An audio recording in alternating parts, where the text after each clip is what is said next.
So there's a couple different ways that you can record video. In the last couple of videos, you'd probably notice that you can see me down here.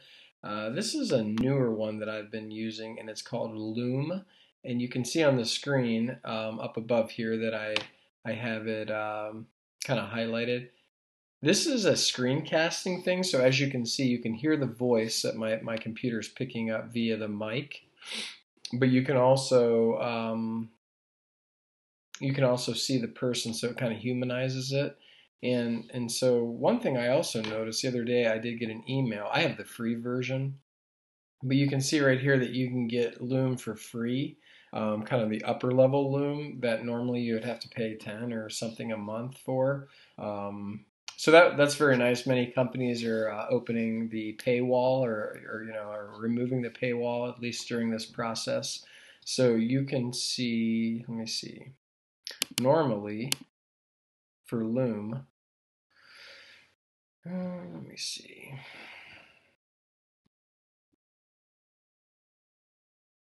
You can see normally this is how much it costs.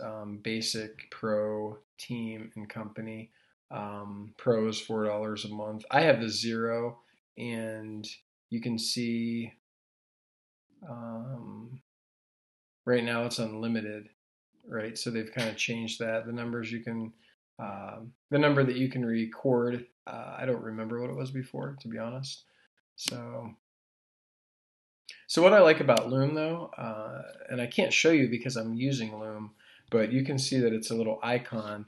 I don't think it'll work on Chromebooks. So if you only have access to a Chromebook, it's not going to work. If you're using a desktop, you're going to need a microphone and a camera. The best thing to do is use a laptop. I'm on a MacBook Air, but if you are on a Windows computer as well, you can use it. I just do not think it works on. Yeah, I just don't think. But it's really nice because it does put that picture down in the corner and kind of humanizes it.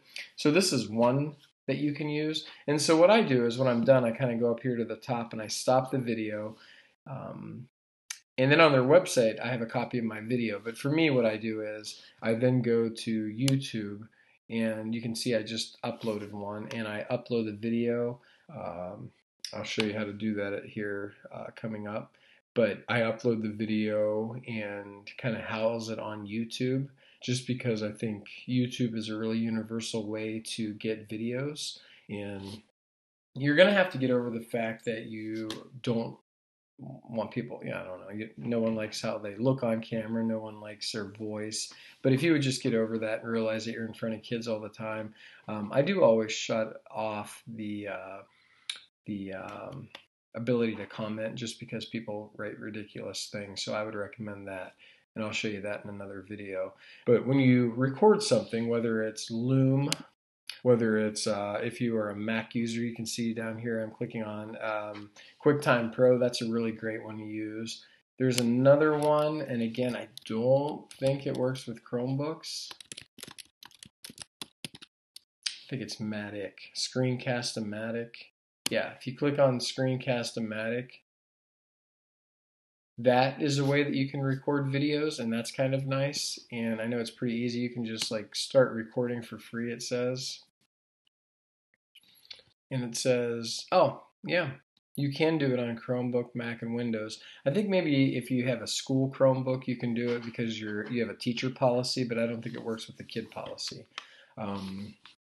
That's a really good one. And then the other one is like Hangouts. I think there's a process, a way to record it in Hangouts. So that's four ways in which you can record video. Loom, Screencast-O-Matic, Google Hangouts, and if you're a Mac user, you have QuickTime. No matter which one you use, I do always, download it to my computer, and you can see I have it. You can see these are some of the ones I've done recently. I downloaded it to my computer, and then what I did is I just go over here to this icon. I make sure I have a channel set up, which if you don't, remember YouTube is owned by Google. All you do is you click on this, and I might as well just show you now. You click upload video, Now, I will say there's a new upload and an old. I have had a lot of problems with the new one, so I go up here and I click on Classic, and then it asks you, why are you not going to use the new one? Why do you want Classic? You can answer that. I usually go down here and hit Skip. I'll just show you. Might as well just show you. Again, I'm logged in as myself in a browser. The key is whatever recording screencast, you want to do a walkthrough or something, kind of like you've been watching mine. You want to download it to your computer. So you can see, I'll just drag this one over. You can see how I have both windows kind of in sight. And you're just going to drag this onto here. While it's uploading, I don't hit publish yet, I let it upload, but while it's doing that, I will tell you, I usually go over here. I have mine set as default, but normally it's going to allow comments. Just go to advanced settings and do not allow comments. That's one. And then also when it's uploading, I do go over to basic info, because you can see right now it's kind of got a generic name. And I could put how to use Google Translate wrong.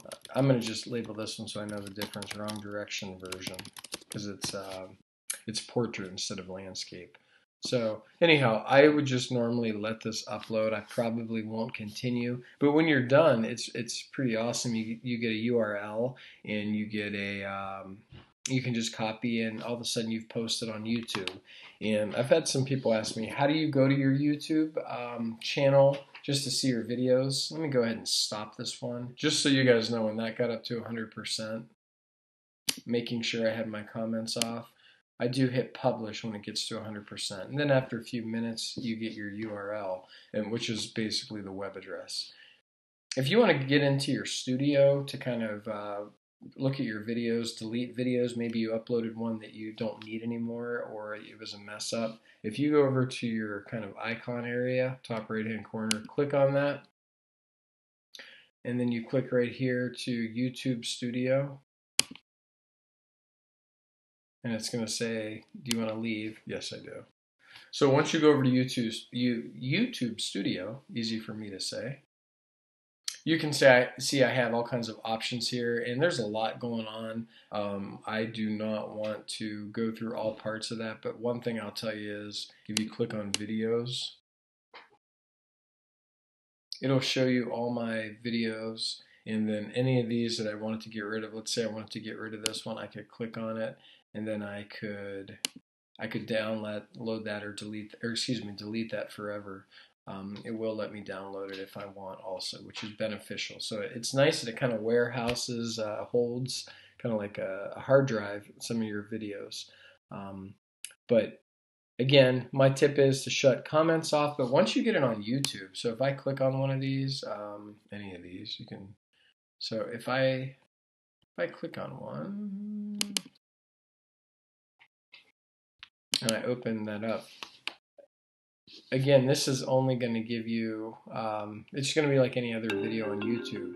And at this point, you can just grab the URL at the top, copy it, and then where I like to put it is I go over to, I'm just going to put one here for a minute.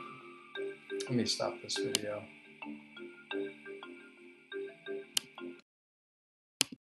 Okay. So then I go over to where I want to put it. It could be a link, it could be a website, but right now I'm in the document that you're actually looking at. So I could go to Insert, wherever, whatever slide I want to put it on. I click Video, and then it says by URL, and then I'm just simply pasting my URL. And then almost like a picture, I can move that around. I can decide I want it smaller. I can make it larger. I could put a whole wall of them if I wanted.